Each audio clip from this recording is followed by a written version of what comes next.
everybody, it's Dave from Nerdbox, and thank you for joining me for the second episode of the Horror Remake Show, the show where I look at some of the decisions that were made by writers and directors that seemed to make sense at the time that they released the movie, and left us asking, what the fuck did they do? Now, before we start things, don't forget to drop a like and comment on this video, and if you're not subscribed to the channel, please do that.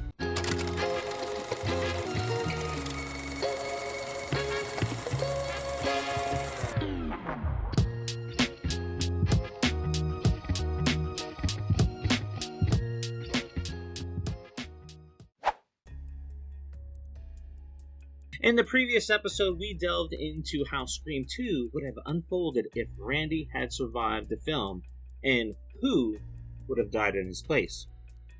That's right, Dewey is dead. There was no reason to keep him around. And if this is the first episode of this 4-part series that you're watching, then you need to go back to watch the first one to see why I made him kill bait. We'll wait here. Go ahead, go watch that first episode right now. I got some time to kill, so do we, so we'll see you in a few. Okay, now that we're all caught up, let's dive into the Randy Meeks what-if timeline in the Scream universe.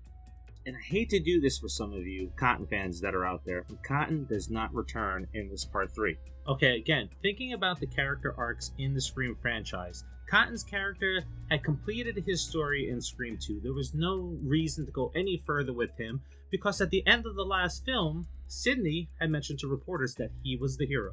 The stage lights dim, casting long shadows across the set of True Crime Stories with Gale Weathers, cable's hottest current affairs show. Gale, in her power suit, slams down her interview transcript. It had been a battle royal with Don Crosby, head of Sunrise Studios, who sweated like a sinner in church under Gale's relentless questioning about NDAs and rumored hush money payments paid out to women over the past 2 decades. Gale is joined by one of the show's producers as she walks off the set and is asked if she is sure about going to war with the Hollywood and the elite. With fire in her eyes and a shark's grin, she responds with, "Honey, I wasn't born with a spoon, I was born with a blowtorch. Sunrise Studios is about to get a taste of the heat." This story was about to explode, and Gale Weathers was ready to be that spark. Later that night, long after the crew had scattered, Gale lingered in her office waiting on a call from her informant. The silence is broken only by the hum of the building's ventilation systems. The whistleblower, who promised to turn over more dirt on Sunrise's darkest secrets, was late. Their conversations up until this point featured the whistleblower disguising his voice through a voice modulator, and at first Gale was a bit cautious about talking to a person through those means, for reasons we would suspect. But over time they gained her trust, and she was hungry for a story not centered around Ghostface to prove that she was something more than a Ghostface chaser. As she waits in the dimly lit office, combing through her documents that had already been leaked, growing more and more impatient, she is startled by her phone ring. It's them. They're outside ready to meet. Gale quickly gathers up her belongings and rushes out of her office into a surreal, eerie, red-lit hallway. The only lights that remained on in the building were the exit signs, something she had grown used to. The elevator bell chimes and the doors open to reveal her producer, covered in blood, lying dead in the elevator. Gale screams while backing away and fumbling for her gun that she keeps in her purse. Just as her cell phone rings, it's her informant. Gale answers the phone, yelling for whoever is on the other side to call for help. But then there's a chuckle, edged with malice, cutting through her panicked plea. Then the voice morphed into a chilling, familiar rasp. "It's been a pleasure working with you over the last several months, Gale. But the story's taking a turn." Gale scrambles for her gun, only for Ghostface to be aware of her actions. "Don't even think about it." Ghostface crackled, his voice echoing through the receiver. "Did you really think I wouldn't know about your little pea shooter?" Gale threw her phone to the floor and bolted for her office as every phone on the floor erupts and rings, a horrifying symphony in an otherwise silent hallway. She slammed her office door shut, heart hammering a frantic rhythm against her ribs. She screams at the sight of a reflection in the mirror that revealed Ghostface leering back at her. Gale spun around and launched a punch at the menacing figure, but her fist met only air and fabric. The Ghostface costume, mask, and robe hung limply from a hook on the wall, a cruel taunt mocking her terror. As she attempts to catch her breath while trying to figure out her next move, her office phone rings.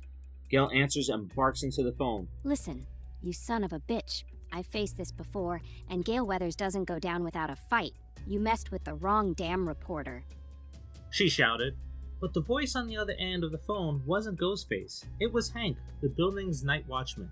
He knew her habit of working late nights and would always call to check up on her. Gale blurted out the situation with the Ghostface mask clutched in her sweaty hand. Hold tight, Gale. Hint of concern replacing his usual monotone. Hank was on the way, narrating his ascent like a twisted horror movie. Gale could hear the creak of an elevator door in the background. I'm here, stay put. I'm clearing each room. When it's safe, I'll tell you to come on out. Hesitantly, Gale peeked out of the office door. The hallway stretched before her, eerily silent. Clutching the mask, she called out Hank's name, but only silence answered. A bead of sweat trickled down her temple. Had the call been a trap? Just then, a frantic voice crackled through the phone. Gale, don't move. I'm just leaving another office down the hall. A sliver of red light sliced through the hall from the flickering exit sign. It cast an eerie glow on the approaching figure. His gun held tight, face obscured in the shadows. He waves out to her to come the remainder of the way from her office. Gale inched forward, a flicker of doubt dancing in her eyes. Before fully committing, she tossed a playful barb, a test that only Hank would understand. I can't wait to tell your wife about surviving a Ghostface attack. Do you think she'll ask if you make the cut for my next book? Maybe even a dedication? There's a beat of silence, then a chuckle. She'd be ecstatic. Gale's blood ran cold. Hank wasn't married. Panic clawed at her throat as she stammered. I forgot something back in my office. The guard's facade shattered as he whipped the phone across the hall. His gun roared through the hallway, the bullet finding its mark and sending Gale crumbling into the floor. He stalked towards her, discarding his security jacket, allowing the black robe of Ghostface to billow out from beneath it. He tossed his hat aside and crouched down to pick up the mask that Gale had dropped, a twisted grin revealing itself within the shadows, a grin that promised a very different ending. Taking a peek wouldn't be very sporting now, would it? He rasped, his voice a chilling echo. We wouldn't want to spoil the surprise, especially considering your remarkable knack for surviving these little slasher flicks. Let's just say your luck runs out tonight, sweetheart. After all, even final girls can't cheat death forever. Ghostface puts the mask and cowl on as she scrambles back, a desperate scream tearing from her throat. Ghostface then tosses the gun aside as he rose up and pulled out his signature blade. He drives his boot onto the back of her ankle, savoring the crunch and twisting it with a sickening glee. Gale turns over to her back, flipping him off, a defiant gesture in the face of her own demise, while Ghostface raises his knife into the air. Good night, Los Angeles. This is Gale Weathers signing off.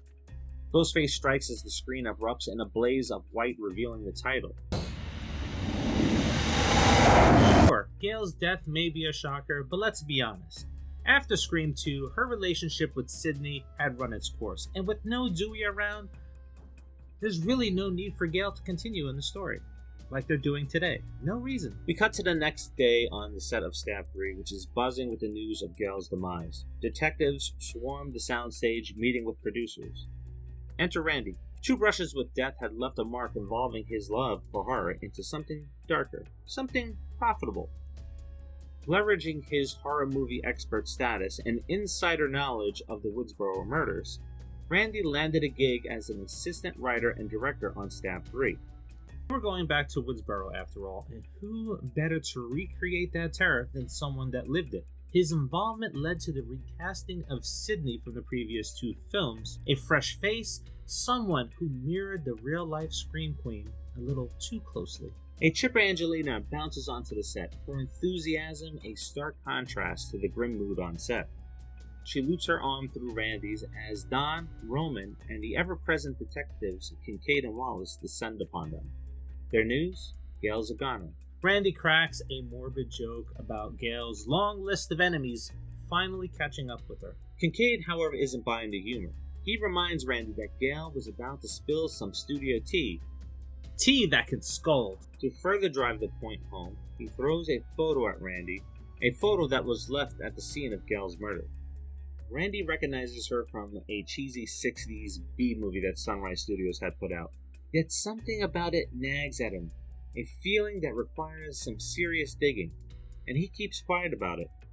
Later that evening, Sarah Dolan bites the dust, prompting the detectives to round up the entire Stab 3 cast the following day, Roman included. As the suspects sweat under the harsh lights, detectives share 2 new photos that were left at the last scene of the crime. A new one of Rena, and a second one of Angelina, only hers featured her eyes viciously scratched out with a chilling message left on the back. Not her. Randy, ever the horror movie encyclopedia, drops a bombshell. Rena Reynolds. That's Maureen Prescott, Sidney's mom. Looks like Ghostface is playing a twisted game of Mommy Dearest, trying to drag Sidney back into the spotlight. Detective Kincaid presses for Sidney's location, but Randy says that he doesn't know where she is. She's either in danger or the person responsible for all of this. Kincaid barks. This isn't some low-budget stab ripoff. Sidney wouldn't stoop to stopping a movie. Randy launches into a passionate and slightly embarrassing speech about her strength, her resilience, hinting at his lingering feelings for Sid. Meanwhile, the Stab 3 set is a disaster zone. Production is on hold, and the remaining cast, including Tyson, gather at Jennifer Jolie's house that night. Let's just say that explosion wasn't exactly a shocker. Good riddance, Tom. Back at the station the next day, Randy pulls a Houdini, ditching the detectives for a desperate call to Sidney, only to get her voicemail and unaware of her arrival in the police station behind him. Shocked to see her, Randy pushes her to the door, telling her that he left her a message to stay far away. But before Sidney could respond, Kincaid strolled into the station's lobby with a smug grin. Found her. They were both ushered into Kincaid's office. Randy launches into a lecture about the rules of the trilogy and scolded the detective for unwittingly playing right into the killer's hands by bringing Sidney to Hollywood. However, an angered Sidney responds, "This is about my mother. You should have told me what was going on." With little leads to go on, everyone is eventually released.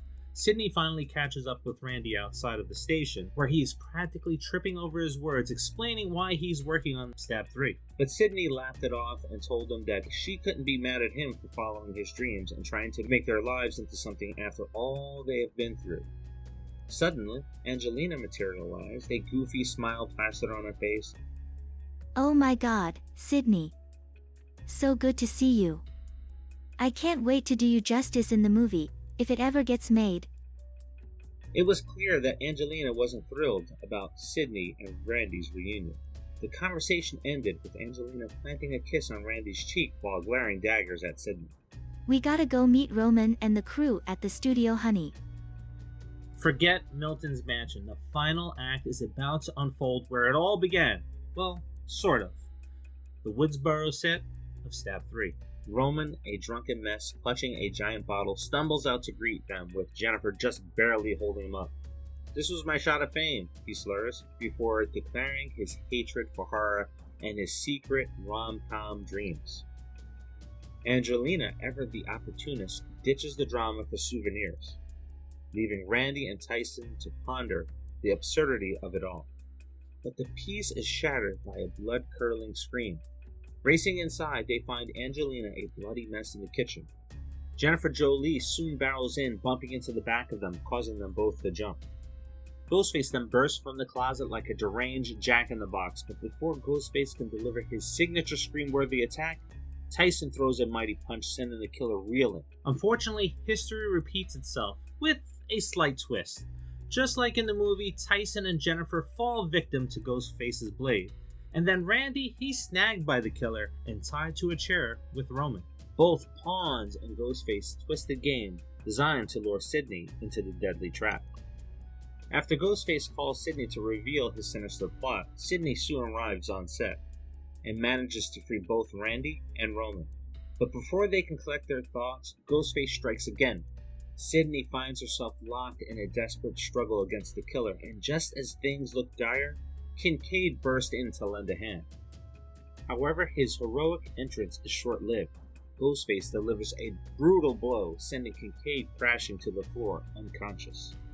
Everyone scatters, but eventually Ghostface finds and corners Sidney and Randy before revealing their face. It's Angelina, her face twisted with a cruel glee. She begins to taunt Randy over his feelings for Sidney. Sidney and Randy's eyes dart across the room looking for their next steps and what they can do to escape Angelina's blade, when Roman emerges from the shadows, providing them with a glimmer of hope that it's now 3-on-1 and the tables were about to turn. Only just then, Roman reveals his connection to Sidney, a motive as dark as his heart. Chaos soon erupts as Milton is pulled from the closet and falls victim to Roman's blade. The final showdown is a bloody ballet as a knife-wielding banshee Angelina goes psycho on Randy. Luckily for him, Kincaid, ever the hero, blasts her away with a well-placed gunshot. Meanwhile, Sidney, fueled with rage and grief, faces off with Roman. She emerges victorious, killing him with his own knife. The film ends on a familiar note, Sidney walking up to her house in the hills with her dog. Randy and Kincaid stand there on the porch waiting for her to arrive when Kincaid nudges Randy. Still gonna make those horror flicks, Meeks? Nah, I'm thinking rom-coms. At least in those, the guy gets the girl. Sidney reaches the porch. She throws her arms around Randy in a grateful hug, then leans in and surprises everyone with a kiss for Kincaid. With our story reaching a conclusion and the third installment of the Scream franchise, Dewey is gone, Gale is gone, but Randy's story continues. And just like the time jump we saw in the franchise, we are going to see that in this story as well because, well, Scream 4 is just that damn good. Now, please let me know what you think about this video and this series in the comments below. Don't forget to drop a like and comment on the video. And if there's any films out there or franchises that you have an idea about seeing an alternate story play out, let me know in the comments or swing by Facebook and drop a DM to me and I will consider it for a future episode. Anyway, until the next episode, see you.